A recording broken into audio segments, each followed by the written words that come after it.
Bonjour, nous sommes 4 étudiants sensibilisés au développement durable et nous allons vous parler de l'écologie industrielle et territoriale ou EIT. Mais qu'est-ce que c'est?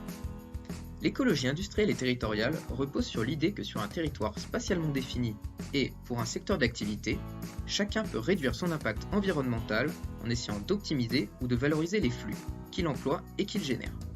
Apprendre à faire plus et mieux avec moins en soi.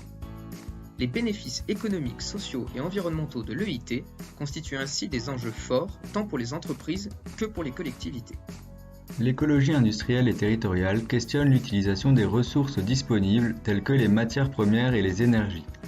Il s'agit d'apprendre à connaître les ressources qui sont à proximité et de comprendre comment les exploiter de manière opérationnelle.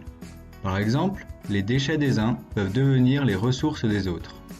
Les solutions territoriales, coopératives et innovantes de gestion des ressources ainsi développées, associées à la démarche réduire, réutiliser et recycler, permettent une augmentation de l'efficacité d'utilisation des ressources, couplée à une diminution de leur impact sur l'environnement.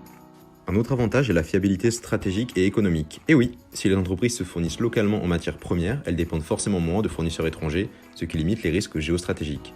En utilisant cette démarche, l'entreprise peut aussi transformer un coût, la collecte et le traitement d'un déchet par exemple, ou alors les frais de transport, en un revenu, vendre de ces déchets à un autre acteur local qui les utilise comme ressources.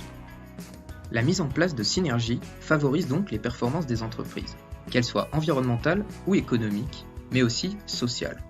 La mise en place d'activités mutualisées peut par exemple être source de pérennisation et de création d'emplois non délocalisables.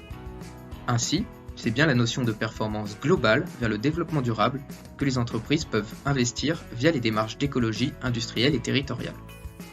Alors, n'hésitez plus, lancez-vous dans l'écologie industrielle et territoriale.